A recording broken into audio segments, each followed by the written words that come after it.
אני רוצה לספר לכם על מישהו שחווה התקפי חרדה מאוד קשים. היה חווה אותם בכל מקום, בבית, בעבודה, בחוץ, עם חברים, בקניון. לא משנה איפה, באוטובוס, כל הזמן התקפי חרדה ממש חזקים ועוצמתיים ומשתקים, שפשוט היו מנהלים לו את החיים ושולטים לו על החיים, והוא לא יכול בכלל לחיות. והוא לא אחד כזה של התקפי חרדה, מעולם לא היו לו התקפי חרדה לפני, מה לא ולהתקפי חרדה, הוא בכלל לא בן אדם לחוץ, הוא לא מבין בכלל מאיפה באו ההתקפי חרדה האלו. ופתאום הם מנהלים לו את החיים ושולטים לו בחיים. הסוף של הסיפור זה שהוא הצליח לצאת מזה ולנצח את ההתקפי חרדה האלה ולחזור לחיים שלו, לחיים טובים, רגילים, שקטים, ללא התקפי חרדה. אני מכירה את הסיפור הזה באופן אישי בגלל שאני ליוויתי אותו לצאת מזה. ואני הולכת לספר לכם איך הוא עשה את זה, איך הוא יצא מזה, מה התהליך שעשינו. אז בואו נעשה פתיח קצר ונתחיל.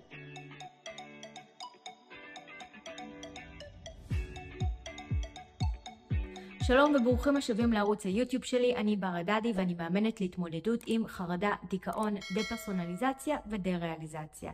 ובסרטון הזה אני הולכת לספר לכם על מישהו שהתמודד עם התקפי חרדה מאוד מאוד קשים, שפשוט ניהלו לו את החיים בעוצמה כל כך גדולה, והוא היה בטוח שהוא כבר לא יצא מזה. הוא לא בן אדם נחוץ בדרך כלל, הוא בכלל לא ידע מה זה התקפי חרדה, הוא מצא מה זה בגוגל. האנשים מסביבו בכלל אין להם מושג מה זה התקפי חרדה, ויום אחד הוא מתחיל לפתח התקפי חרדה בלי שום סיבה נראית לעין.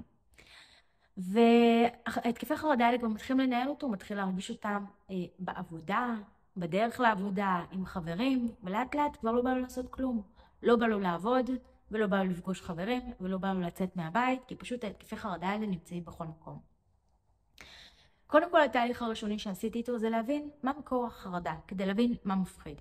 בנוסף לזה נתתי לו כלים להתמודדות עם החרדה, שעזרו לו בעצם להתמודד עם החרדה כשהחרדה מגיעה, כי החרדה מגיעה והיא משתקת אותו. ואז גם מה שנוצר זה חרדה קלאסית, שזה בעצם חרדה מחרדה. יש לי פחד לקבל התקף חרדה, ואז אני מקבל התקף חרדה כי אני מפחד מהתקף חרדה. אז בעצם נתתי לו כלים להתמודד עם זה. מה עושים כשבא התקף חרדה? אבל אנחנו רוצים להעלים את התקפי חרדה לגמרי, אנחנו לא רוצים רק להתמודד איתם כשהם באים, אנחנו לא רוצים בכלל שהם יבואו.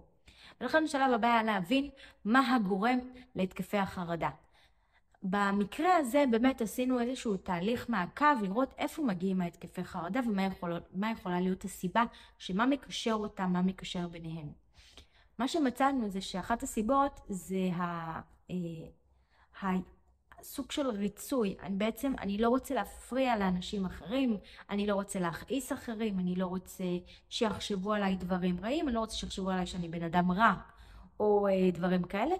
והחשש הזה פשוט גרם לו להתנהלות מוגברת של יותר מדי ריצוי, כמובן באופן לא מודע, של הבוס בעבודה, של אנשים באוטובוס, של אנשים ברחוב, כל הזמן להיזהר, להיות מאוד מאוד נחמד לכולם, להיזהר לא לפגוע או לעשות משהו לא בסדר לאדם שלא עשה לי כלום ולא מגיע לו שאני אהיה לו נחמד אליו.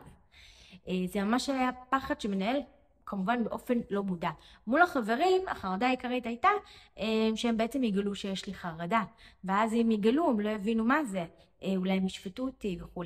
אז בעצם התהליך מול החברים שעשינו היה בעצם לבטל את הפחד מזה שהחברים יגלו. כי ברגע שאני הולך עם סוד, זה מפחיד, זה מלחיץ, אני צריך להסתיר משהו, ואז זה יכול לעורר חרדה. אז היינו צריכים לבטל את הסוד הזה, בעצם לבטל את הפחד שהם יגלו. זה אומר או לספר להם, או בעצם זה שאני מבין שאני לא מפחד מזה שהם ידעו את זה. במקרה הזה הוא פשוט הפסיק לפחד מזה שהם יגלו על זה, הוא לא עשה להם את השיחה, הוא לא סיפר להם, הוא בחר לא לספר להם כי הוא הבין שהם לא יבינו גם ככה או ככה, זה לא משנה לו בכלל אם ידעו או לא. הוא רק ציין ככה איזשהו משהו שקשור לזה, אמר שהוא עובר איזו תקופה, ככה בקטנה, וזהו, ולא נכנס לפרטים, לא כי הוא מסתיר סוד, ולא כי הוא מפחד שהם ידעו, ולא כי הוא חושש שהם יגלו, אלא כי הוא מבין שהם לא יכולים לעשות עם זה כלום, והוא מעדיף שלא להיכנס איתם לשיחה הזאת, כי אין לו כוח בכלל גם להסביר להם, וגם ככה הם לא הבינו, אז בשביל מה? ככה פתרנו את הפחד מהחברים. החלק השני היה בעצם לפתור את הפחד שאני אפריע, שאני אהיה לא בסדר, שאני אעשה משהו לא בסדר כלפי האחרים. שם היה הפחד שאני אעשה משהו לא בסדר כלפי האחרים שיפריע לאחרים. עכשיו, מדובר בגבר גבר, הוא כזה, הוא לא איזה חששן, ביישן, פחדן, זה.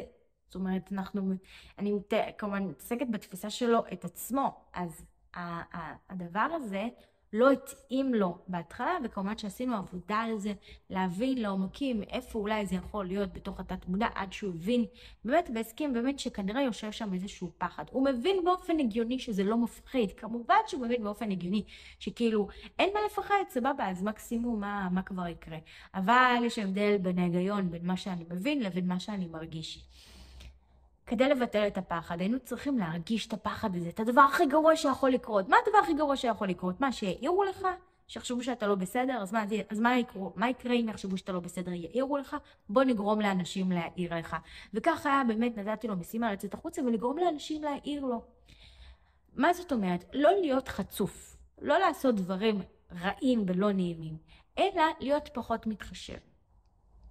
לצורך העניין, בואו ניקח ככה דוגמה, אני יושב באוטובוס, ואז עולים מלא אנשים, והתיק שלי שמתי אותו על המושב לידי. והאוטובוס מלא, אני רואה שהאוטובוס מלא ונכנסים הרבה אנשים. אז אני מתחשב, אני מזיז את התיק. מי שיש לו את הפחד הזה לא להיות מתחשב, יהיה שם מלווה בחרדה. הפעולה הזאת היא לא באמת תמימה ונקייה, אלא יש בה רגש שמוטמע.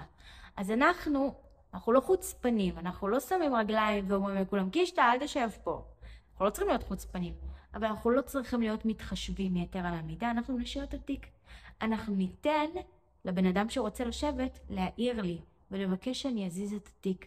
אני אתן לו להעיר לי ולבקש ממני להזיז את התיק, ואז אני ככה אתמודד מול הפחד שלי, שאולי הוא יחשוב עליי בפנים שאני חצופה והוא יעיר לי, ואז אני אראה שזה לא כזה מפחיד. אני פתאום ארגיש את מה שאני מבינה בראש שזה לא מפחיד, אני גם יוכל להרגיש שזה לא מפחיד.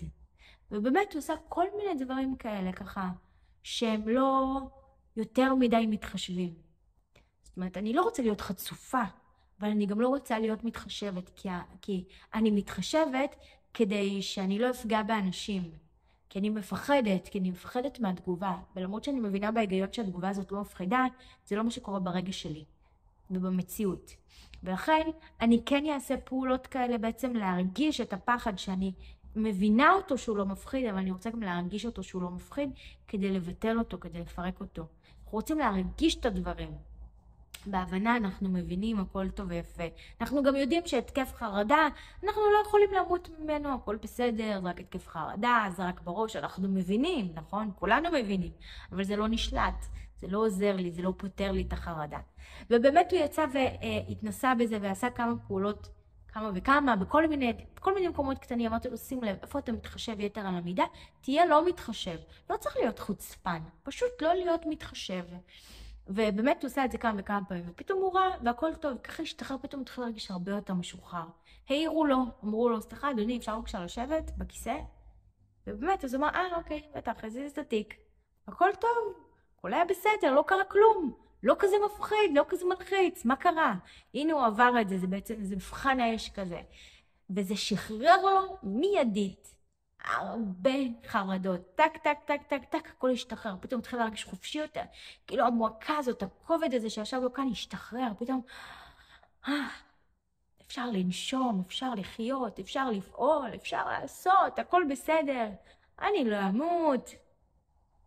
איזה יופי. וככה באמת הוא חזר לחיים שלו, הוא חזר לעצמו. למען האמת, התהליך איתו היה מאוד מאוד קצר. היה ממש כמה פגישות בודדות שפשוט עזרו לו להשתחרר חזרה מזה, לעמוד על הרגליים, לחזור לחיים שלו ולהרגיש טוב. וזה רק מראה שכל אחד יכול באמת לצאת מהמצב הזה ולא לחיות עם חרדות, ולחזור לחיות את החיים שלו כמו שהם. אם הסרטון הזה עזר לכם, אז תעשו לייק כדי שהוא יגיע לעוד אנשים ויוכל לעזור גם להם. ואם יש לכם כל מיני שאלות, אתם רוצים לשתף אותי עצות, תרשמו לי כאן בתגובות, אני אשמח לקרוא וגם לענות על שאלות שלכם. אם עדיין לא לחצתם להירשם כמנוי, לחצו עכשיו להירשם כמנוי. כל שבוע עולה סרטון חדש בערוץ, וניפגש בסרטון הבא. ביי!